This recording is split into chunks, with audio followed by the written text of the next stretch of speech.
Hey, this is Marcus Gavada with Thirsting for Truth.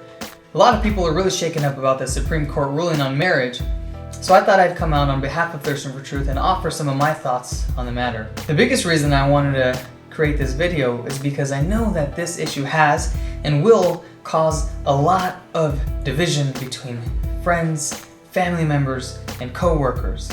A lot of well-meaning Catholic and Protestant Christians are calling this a terrible day in history, and a lot of other well-meaning people, including some Protestant and Christian Catholics, are calling this an epic win.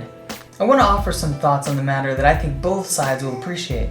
First, we understand from the side of those who are for so-called same-sex marriages, claim that no one should be able to dictate who someone can or cannot marry, that we can't help who we love, or that we don't choose who we love or who we're attracted to. They believe that this is a step forward in the direction of accepting those with same-sex attractions and treating them with dignity. All those points are valid concerns or arguments, and I don't think we should just toss them aside. I'll do my best to address all of those things from the Catholic perspective. But before I do, I actually want to address the other side, those who believe that this ruling is a devastating moment in history. I speak from a Catholic Christian perspective, and I will say that there's always a temptation to take a philosophical argument personal and direct it towards an individual or a group of individuals. Especially if something's really important, we tend to get emotional, and any argument that is against any of our core beliefs, we tend to feel like it's a personal attack. This is true of all people really, but I'm speaking particularly to Christian people right now. We have to be very careful to not take these arguments personal. I think our fear sometimes is that if somebody makes a good argument against something that we believe, that if we can't adequately defend it, then our belief must be wrong. That's not necessarily true, but we should always approach any kind of discussion with an open mind anyway. If you're wrong, you should want to know that you're wrong so that you don't just continue in your ignorance. But just because somebody says something that sounds right doesn't mean that they are right. Take it to prayer and then do some research and contemplation. The truth of the Catholic faith isn't contingent on how well you understand it or on how well you can defend it. Here's what I'd like to say to you people of faith out there about the Supreme Court ruling. Nothing has changed. We've always been called to lovingly speak the truth to others.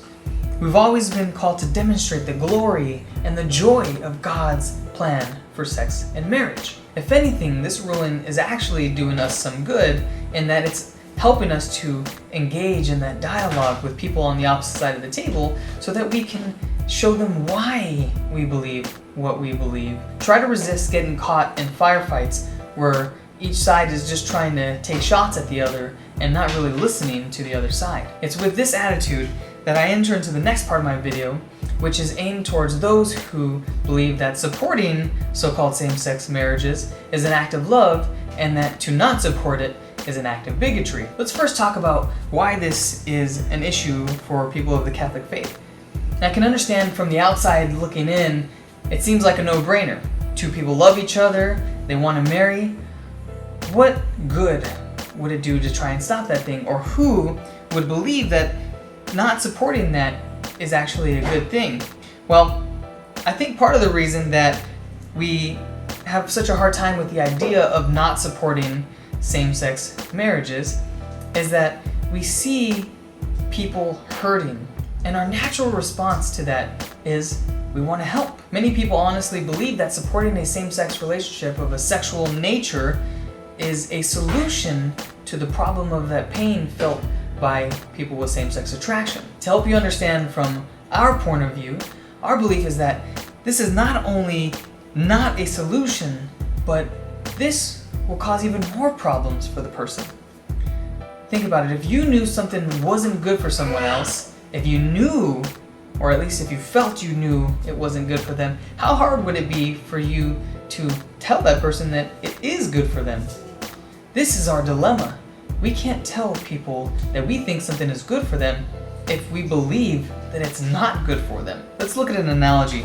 If you had a best friend who struggled with weight and health issues, would you tell them, you should be able to eat whatever you want? No one should be able to tell you what you can or can't eat. Probably not, because you know that's not really good advice. You know that eating unhealthy is going to cause further issues, and if you encourage them, and that you're essentially helping to add to their problems. But what if your friend was pained by her situation, and after trying unsuccessfully to go on diets, to eat healthier foods, and after failing to keep a consistent habit of exercise, decides to give up and just sobs in your presence? Well, you might be tempted to just say, you know what, forget the world, eat whatever you want, and let's go get some ice cream right now. You might feel like you did the right thing if you're out eating ice cream with that person and that friend wipes away her tears and takes a bite and smiles at you and says thanks for being a friend. This story sounds like a victorious story, but really this is a temporary fix, a band-aid on a wound that's going to continue to grow. This is the dilemma that we all have. I want to help this person, I want to love this person, but when they look at me with those sad eyes and they say, this is what I really want, we throw all logic out the window and we just fold. This happens often with my kids, and if it were up to them, they'd stay up all night, they'd eat junk food all day, they'd watch movies till they went blind, and they'd run freely into a street full of traffic. I find myself very often having to help them order their desires towards the good that they are really looking for. Now, I'm not a fan of just talking about the negative aspects of some belief, but I think to some degree it's necessary to understand where we're coming from. We don't believe that a sexual relationship between two people of the same gender is good for their mental, physical, or spiritual being. But that's really a shallow understanding of the problem.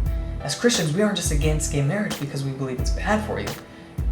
It's because we believe we know the solution to the problem. The solution to that ache, that urge, that yearning for love and affection, that desire for union, even for those whose desires may be oriented towards the same sex. Now that may sound a little bit arrogant, but just look at that logically. If we look at that example with the best friend who struggles with weight and health issues, if you knew the answer to her problems, if you knew the solution, would you hold it back from her because of fear of offending her? Would you hold it back because you didn't want to sound arrogant?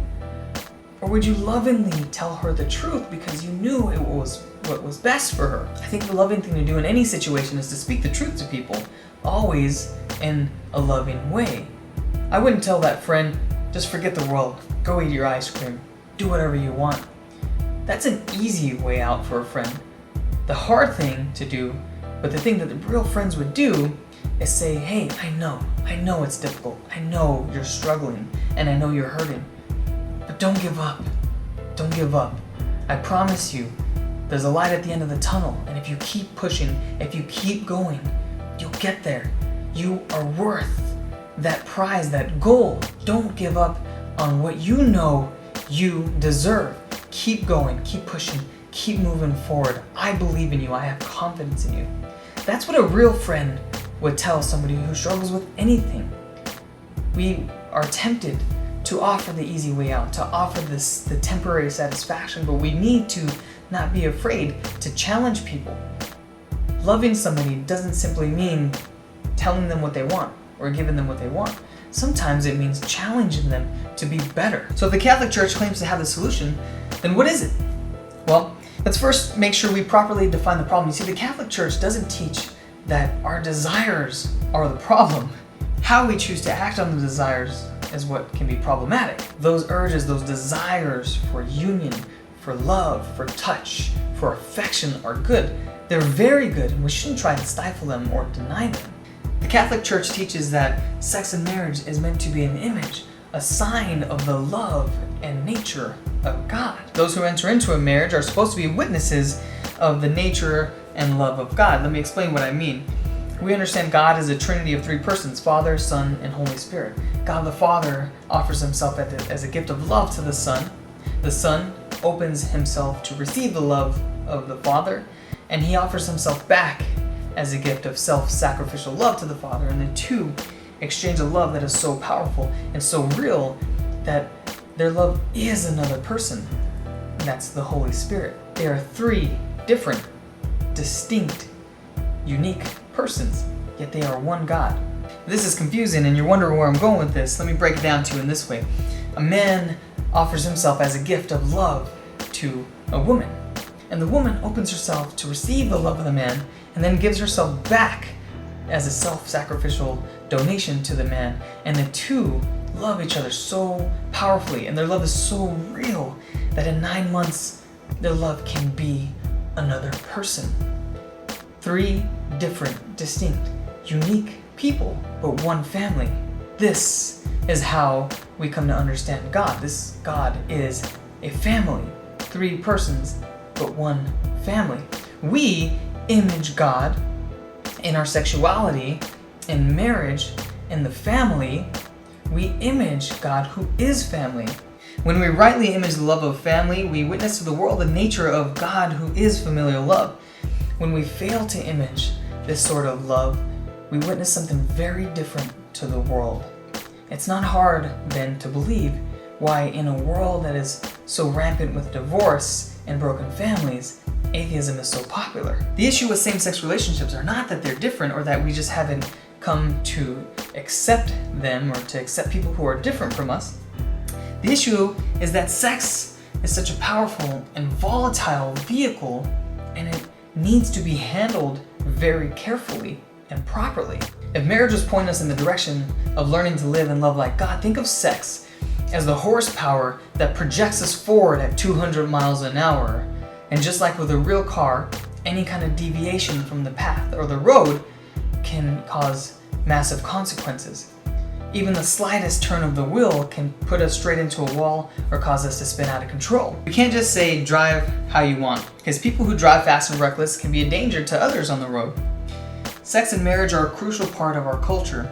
It makes or breaks a society. How we understand the purpose and meaning of our bodies and sexuality, or marriage, is the very basis for our understanding in every other aspect of life, including that of faith.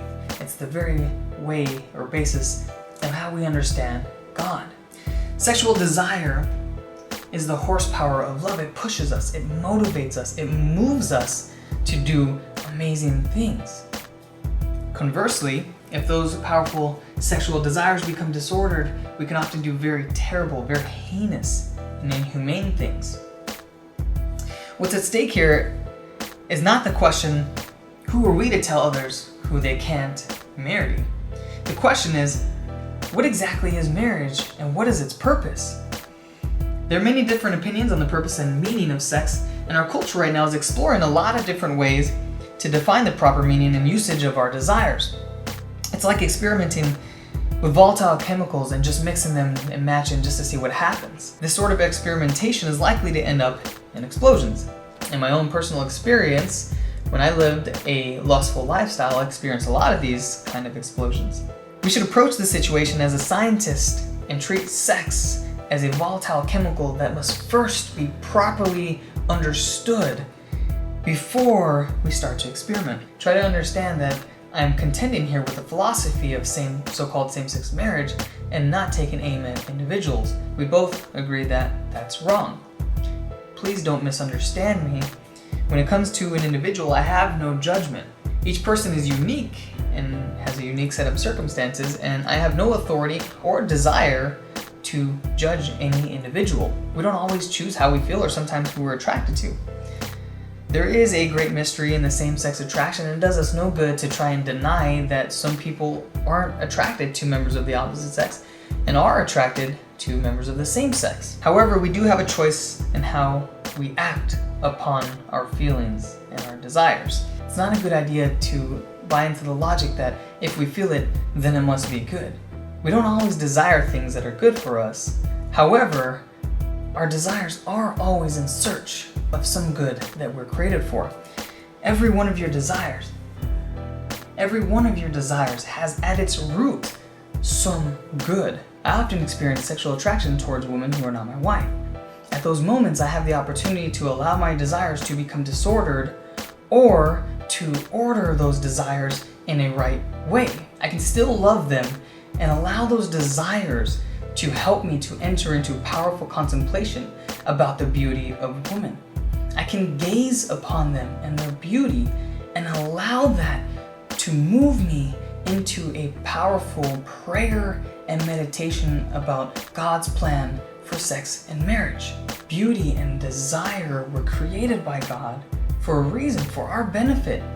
And I am not telling you to be afraid of your desires or to strike them down. I'm not telling you that there's something wrong with you. We can and we should love everyone regardless of their gender. Those who are of the same gender have the ability to authentically love one another, and there's nothing disordered about authentic love that is aimed towards a member of the same sex.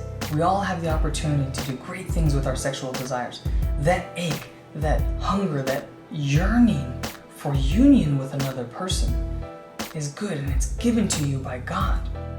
If you feel attracted to a member of the same sex, enter into a prayer about it. Talk to God. Contemplate. Read about the church's teachings on the theology of the body. Some are called to literally die for another, and others are called to spiritually die to self for others. The paradox is that those who seek to simply and quickly relieve themselves of their desires feel the ache even more. Those who only eat junk food are never satisfied. Those who sacrifice and forego the immediate pleasures in search of the table of God find the banquet of the love that satisfies, and they drink freely from the wine. To Catholics, we should not wag our fingers at those in the culture who are searching for the solution to the ache, looking for the banquet. Our job is to extend the invitation, lovingly extend the invitation to God's wonderful plan for sex and marriage. You were meant for more. You're meant for greatness. And I invite you all to keep searching. Don't give up. It is hard, I know. It's very difficult, but you can do it. Just keep pushing through. Don't settle. In the end, it'll be worth it, I promise. Great love stories are never without great sacrifice, but great sacrifice is always followed by great joy.